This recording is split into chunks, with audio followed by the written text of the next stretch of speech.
She is a practicing midwife for 25 years, and she's been attending home births for 32 years.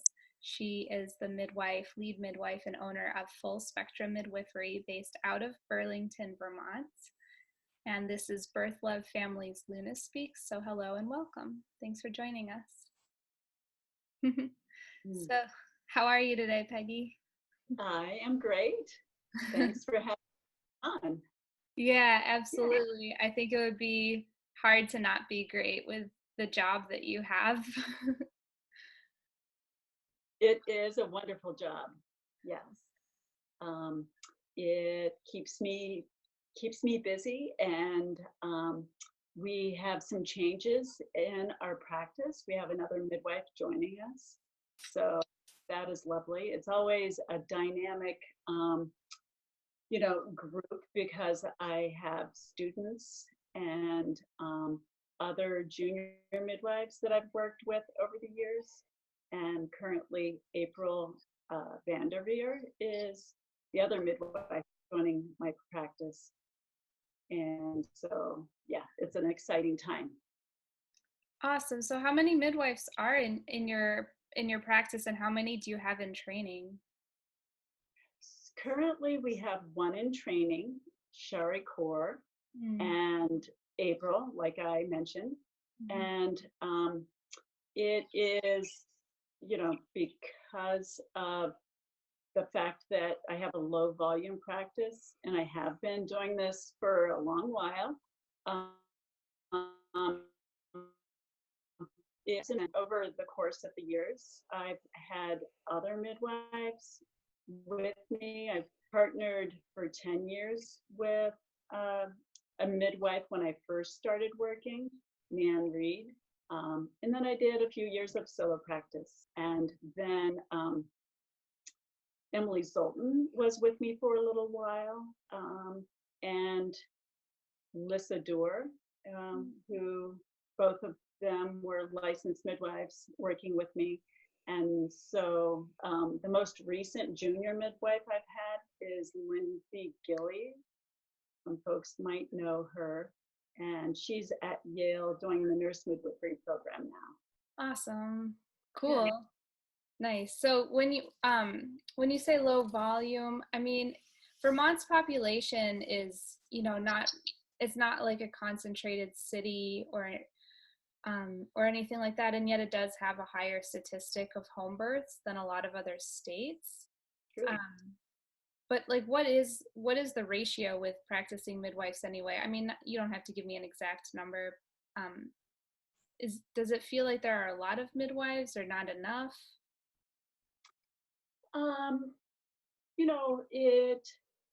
It feels like right now there are perhaps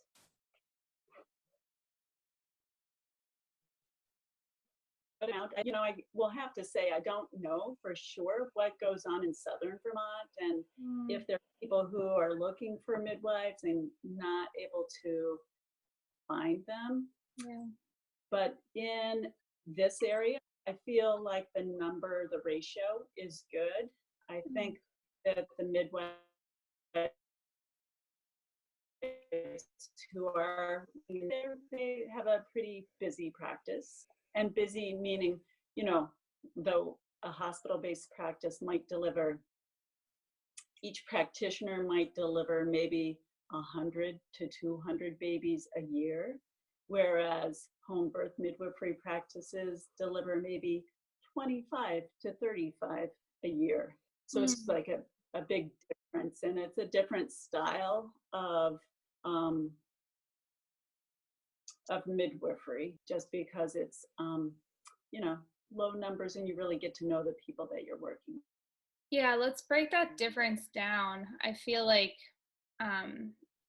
there's a lot of confusion around the term certified nurse midwife, and if that means that they're actually hiring a midwife or they're going to have a midwife experience. And so what are some of the main differences? So I think that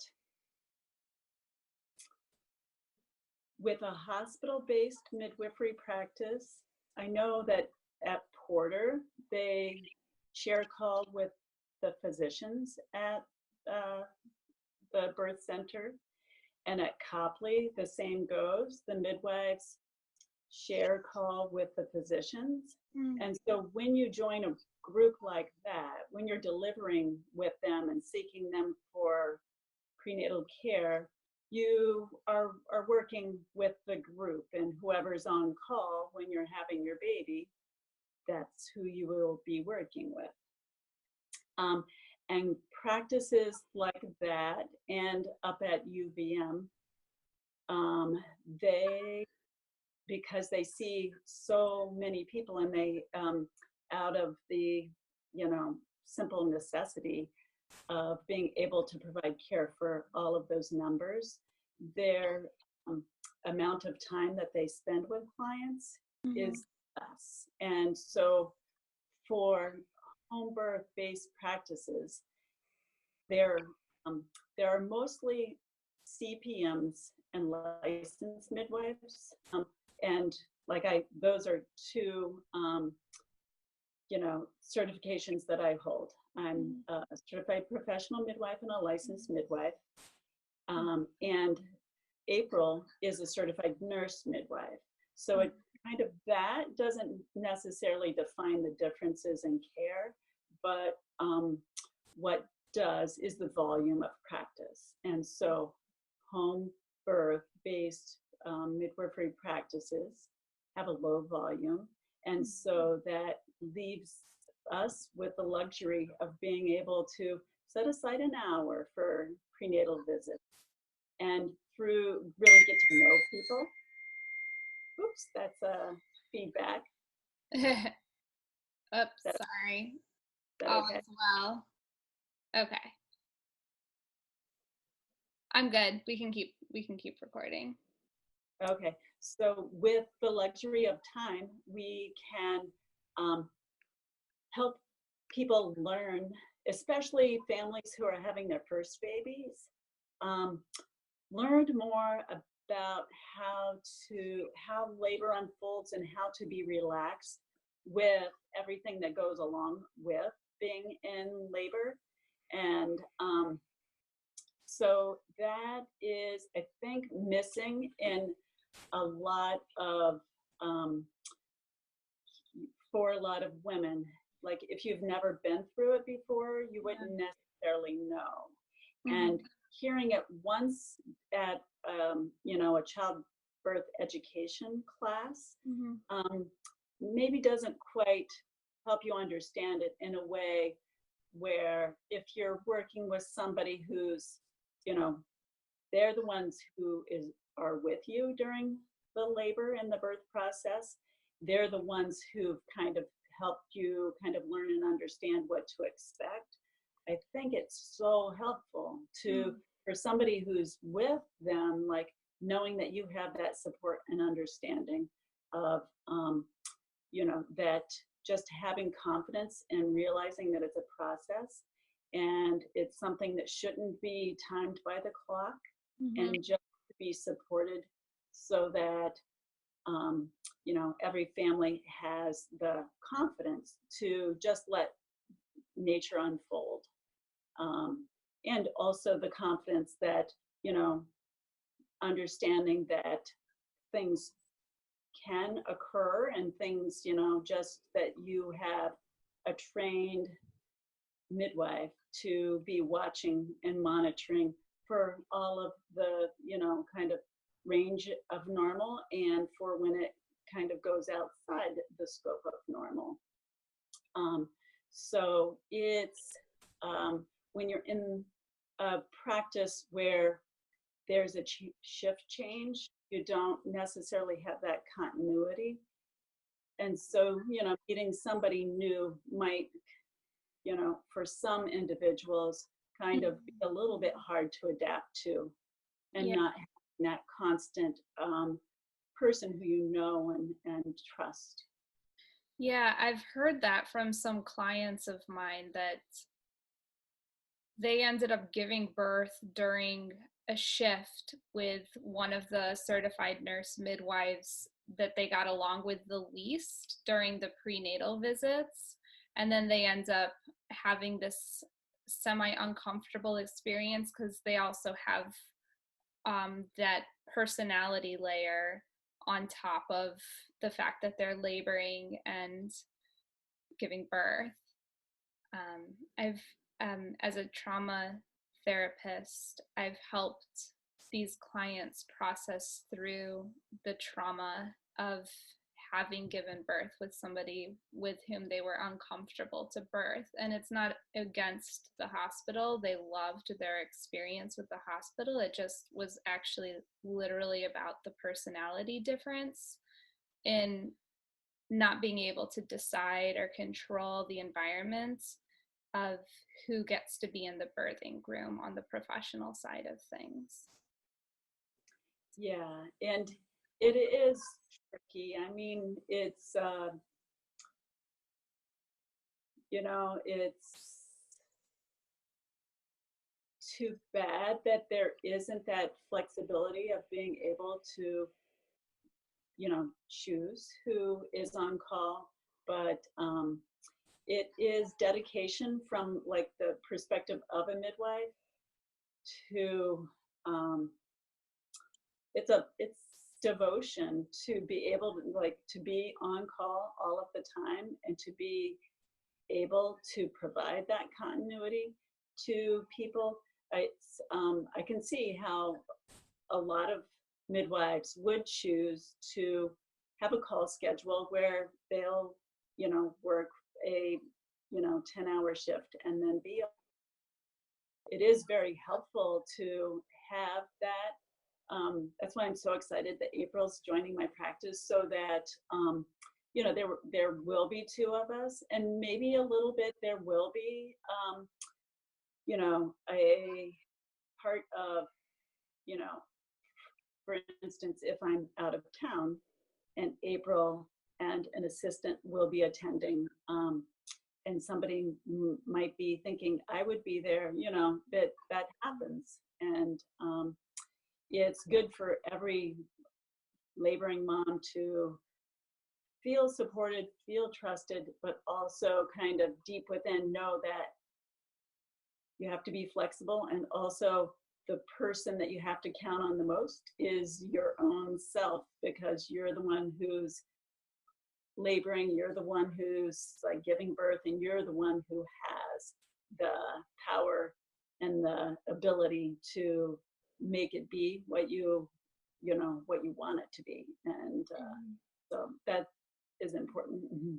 I feel like you're covering a little bit of a nuanced area where there's some overlap and your full spectrum midwifery certainly isn't or wouldn't be the only midwifery clinic that has multiple midwives working in case somebody goes out of town or something comes up, or things like that. But how is that different from still how is that different from rotating people on a hospital floor?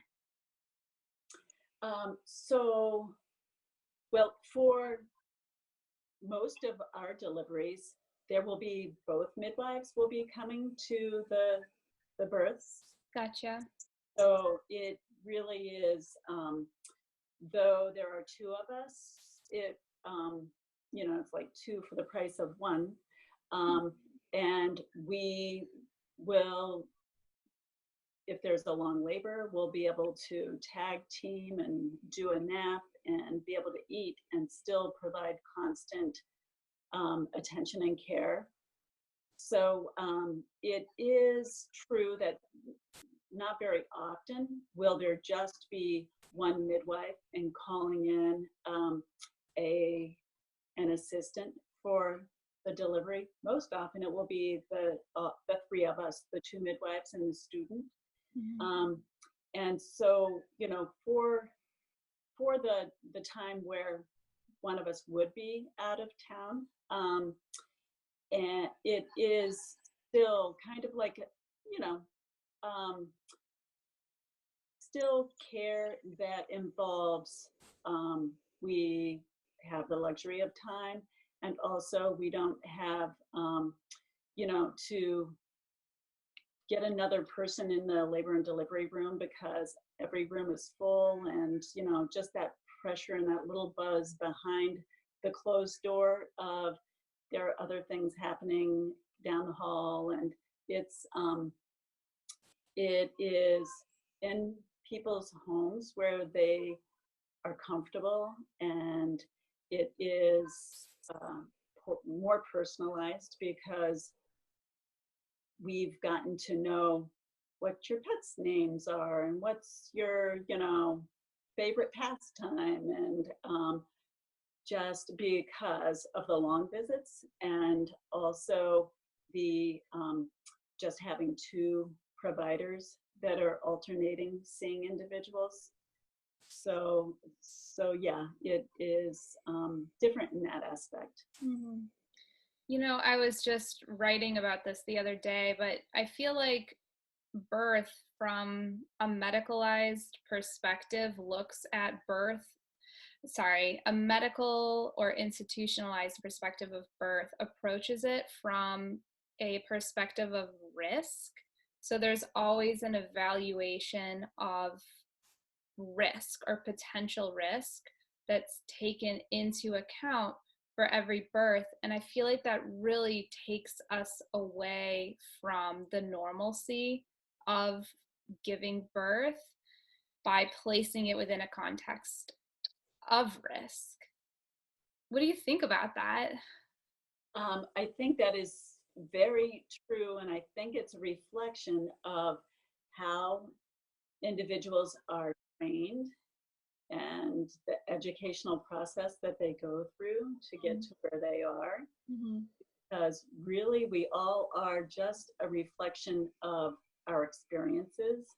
Mm. That saying, you are what you eat, kind of, you also are what you've experienced. And there's a certain normalcy that you kind of attach to something that you've seen so many times. Mm. So over the course of a training that is, I would have to say,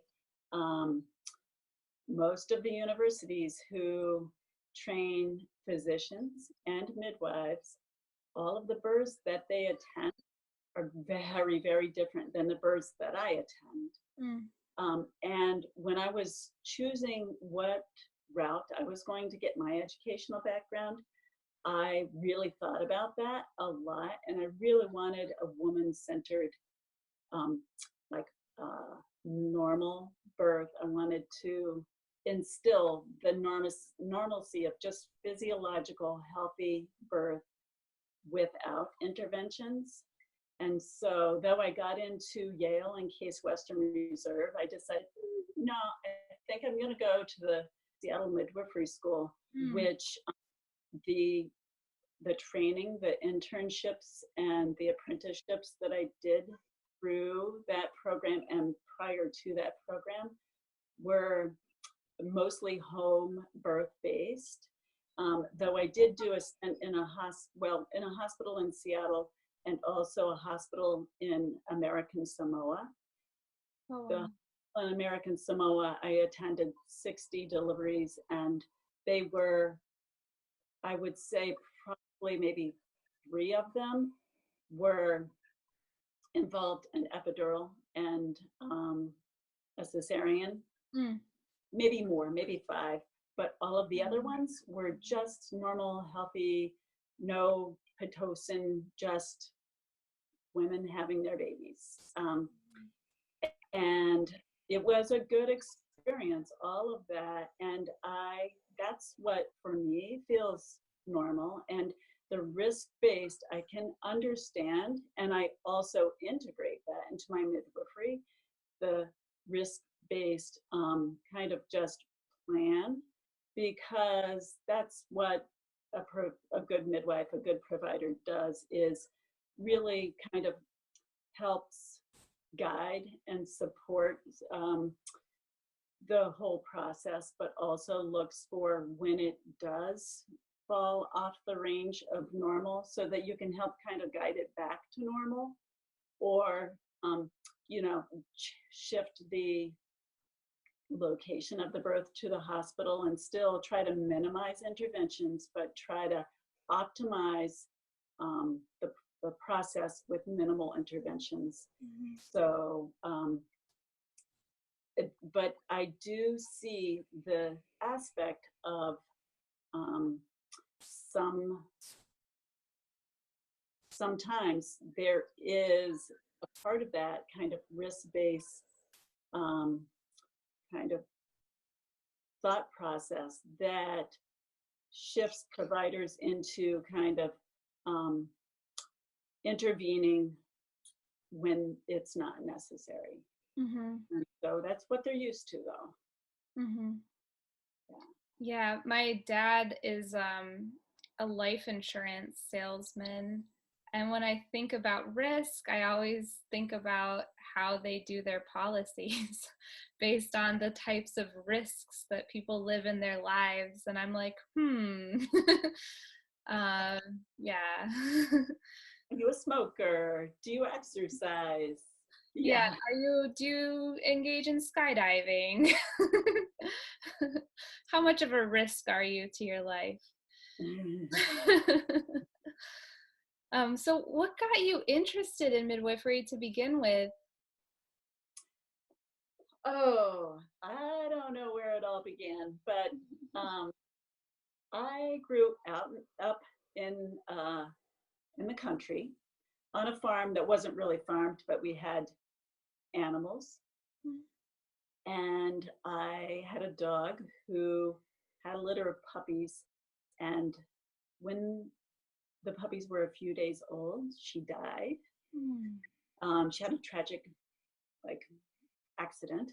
And I raised the puppies. So I bottle fed them. I got up, in the middle of the night and I nurtured them and I raised them to the point where we found homes for them all. And so I've always been kind of interested in like newborns, puppies or kittens. We had kittens, and um, just it fascinates me. And I was really not kind of directed that way, though. I did my bachelor's program in art therapy, Mm. and I was doing that for a little while, a couple of years. And I attended a birth of a friend of mine to be there with her older child to, be, yeah, playmate Yeah, for the older sibling. yeah. And um, the midwife at that home birth um, asked me a few months later if I would help her at a birth because her assistant was out of town. And Mm. she said that I was great support for my friend. And I agreed. And then she asked me to another birth. And then she asked me to another birth. And a couple of years later, I was doing more of that than what I was art therapy. And I really loved it and was, you know, I read everything I could get my hands on, and I thought that since I was doing that so much, I didn't want to just assist. I wanted to become a midwife.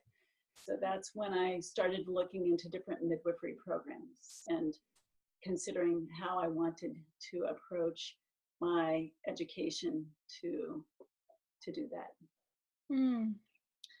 Mm. Very beautiful. That's such a amazing story. Like just to have it handed to you in that way, there's no denying that calling to serve humanity in that way. Is such a rewarding job. Like of all of the jobs that I could do, I think I feel so like that it is helpful for the planet to, help people come in a peaceful way. It's helpful for families. They feel very supported and they feel so appreciative for somebody who, like, as simple as it is for me to just educate people on what I know. Um, and, you know, it's, yeah, it's, I feel like I'm not polluting the earth. I'm not, other than needing to drive a car. Um, um, yeah, I like my impact from that perspective. Mm. Hmm. Cool. Yeah, so it's like kind of taken into a paradigm of sustainability.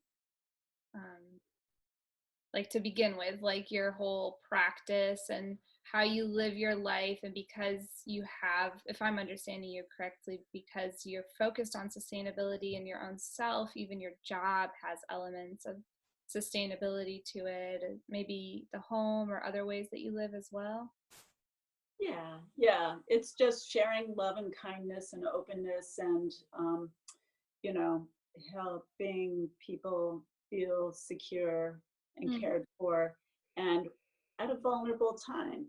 Mhm. And some people come through the birth process with um, not feeling those things. They don't feel supported. They don't feel like their provider looked out for them. They don't, like, and that's sad because if there's one thing that when you're like years from the birth experience, you look back over your life, and that's one day where when asked, they remember every part of their birth process, even when they're like in their 80s.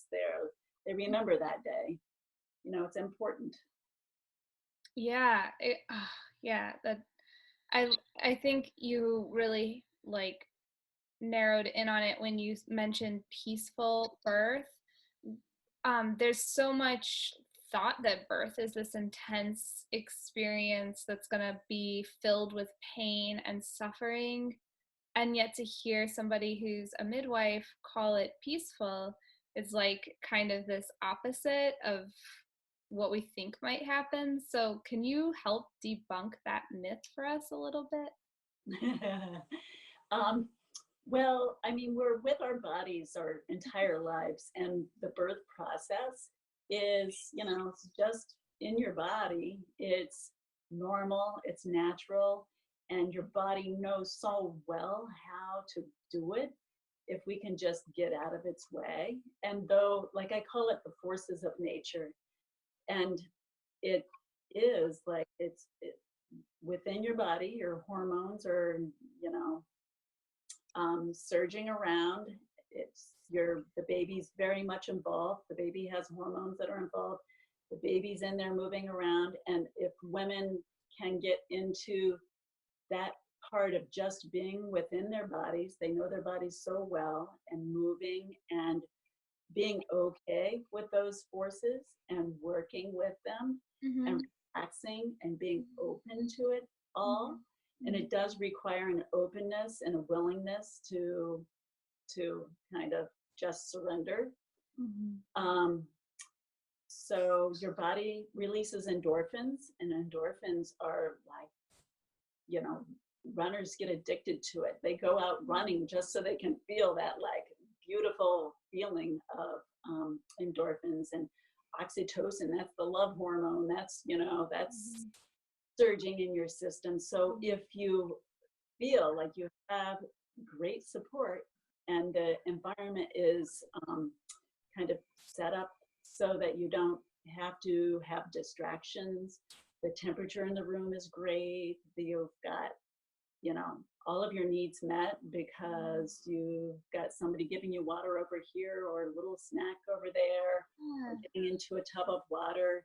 If you do that, it feels like, and it's powerful, and rewarding because you're doing it on your own steam, and you at the end of it, you have your baby and you did it all on your own steam without any bells or whistles or needing medication, needing to have an epidural, needing any interventions. It's great when it can happen. And though there are times where those things are needed, and it's still great because you've optimized your ability to kind of minimize interventions. So when you do it that way, I think women, I think families feel that just sense of accomplishment and feel like they're really content with the approach they took to bringing their child into the world. So somebody who wants to have that kind of experience, but maybe has never experienced opening before, or they didn't have a safe environment to open, or they were always shut down in life, whether by their family members or teachers, how do you instruct your moms to practice opening and being present with themselves? Well, sometimes it is a process, and sometimes it is, perhaps just something that comes to me in the moment that I might say that might be helpful. I try to meet people where they're at and see what might be helpful. And it is, like I was saying before, providing the right environment that is comfortable.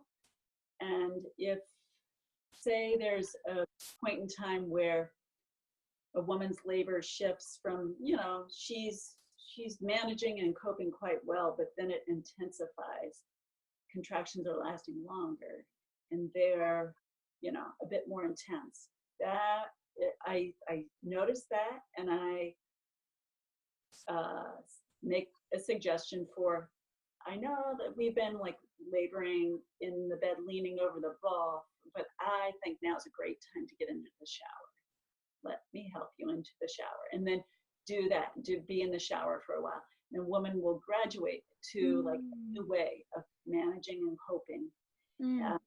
And when that gets like they've been meeting their labor and coping in the shower, and I see that she's running out of patience and she feels like she can't do it, or she might even say, "I can't do this." I'm like, "It's time to get back in the birth tub. Let's get back in the birth tub." And just shifting it and helping her kind of like keep moving. Then it just happens because, I don't know, you just feel like there is the support. And if you switch things up in terms of like tactile stimulation, I think that's helpful. And if you switch things up, like helping, like move positions so the baby can move and get down into the right position. All of those are like little things that help.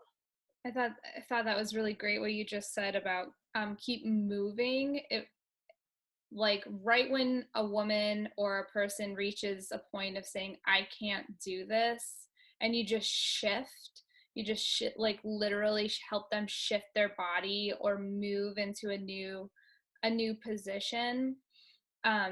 The whole "I can't do this" from a psychology perspective is a lot like the immobilization stress response.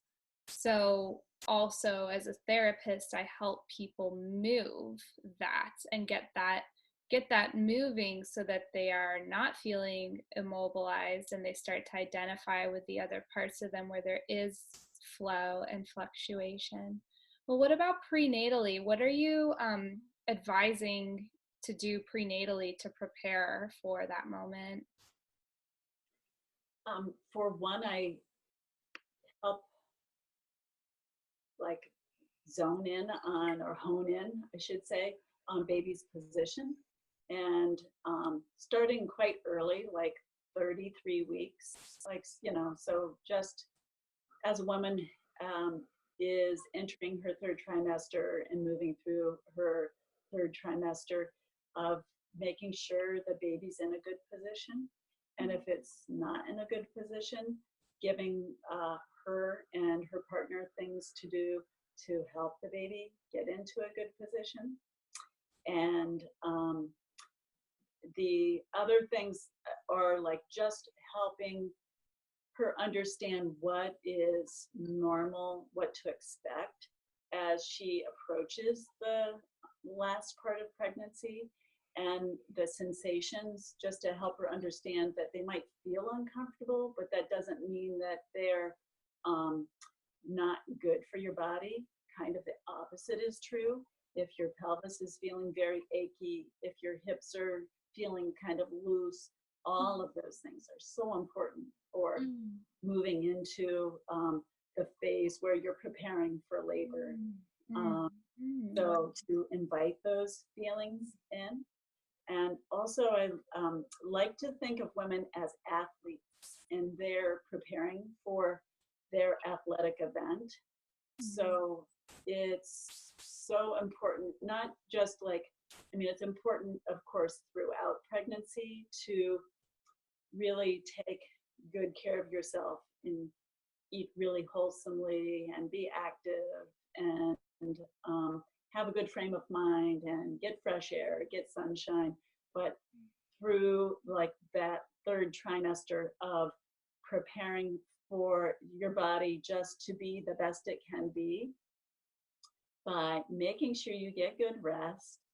And oftentimes the kind of more pregnant you are, the less easy it is to get comfortable at night. So some women aren't sleeping so well through the night. They have to get up and use the bathroom. You know, like, to encourage women to nap, encourage them to, if they didn't sleep very well, go to bed early or sleep in on the weekends. You know, do what you can to keep the balance in every way. You want to pace yourself.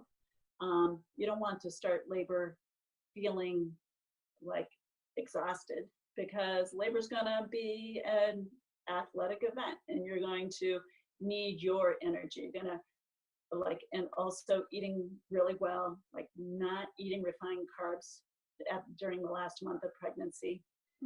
Things like that are, I think, very helpful. So it's all kind of just reminding people what they already know, but, you know, just, you know, helping them to understand that. Yeah.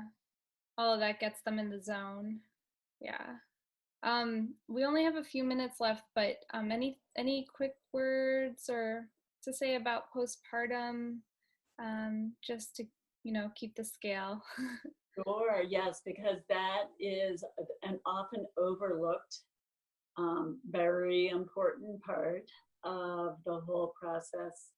And I think the best way to approach postpartum is to plan on spending as much time as you can close to your bed and with your baby, skin to skin. And it's a time where you, at least if you're having your first baby, for the first, at least the first week, if not the first couple of weeks, to not plan on having many visitors.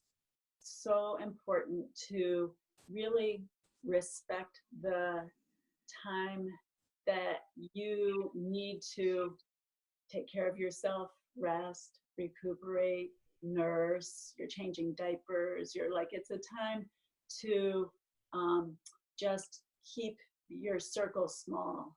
And for, if people are visiting, to have them be friends who are dropping off food or giving you a foot massage, or, you know, like doing something that is supportive and helpful.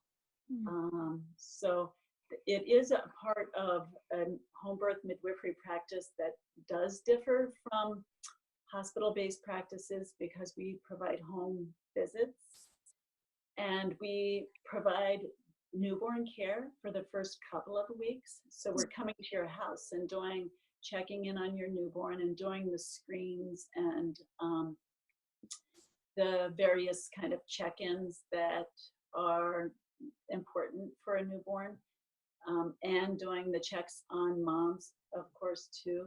So it helps support that not leaving your house and, doing other things, because midwives are coming to your house. So you can be in bed, you can be doing the skin to skin, you can be working on the nursing. And, if there are glitches, we provide lactation support. So it is, I think, important for women to take those first 2 weeks for sure.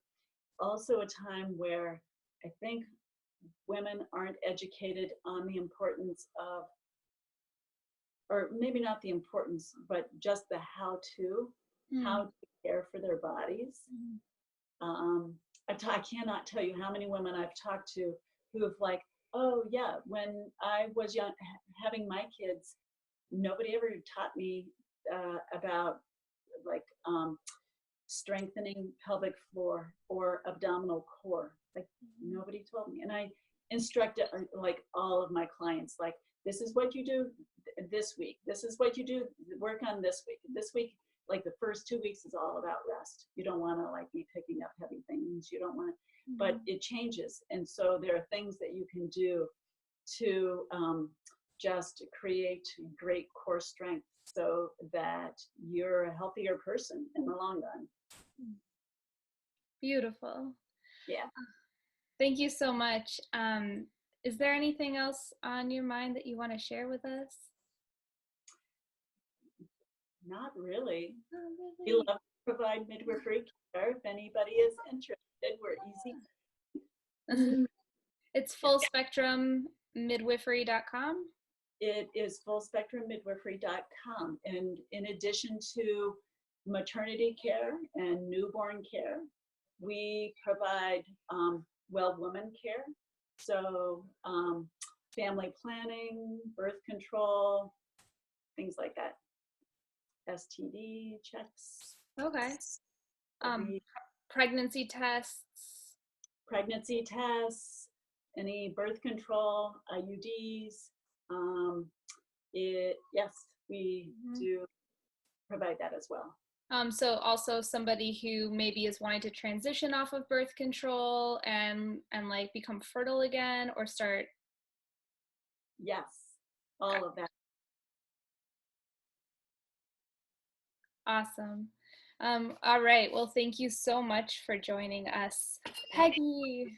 Yay. Thanks for yeah. Until we meet again, and thanks for everybody for tuning in. This is LunaSpeaks with Birth Love Family. You can check us out online at birthlovefamily.com and join us for the festival, Be Love Family Festival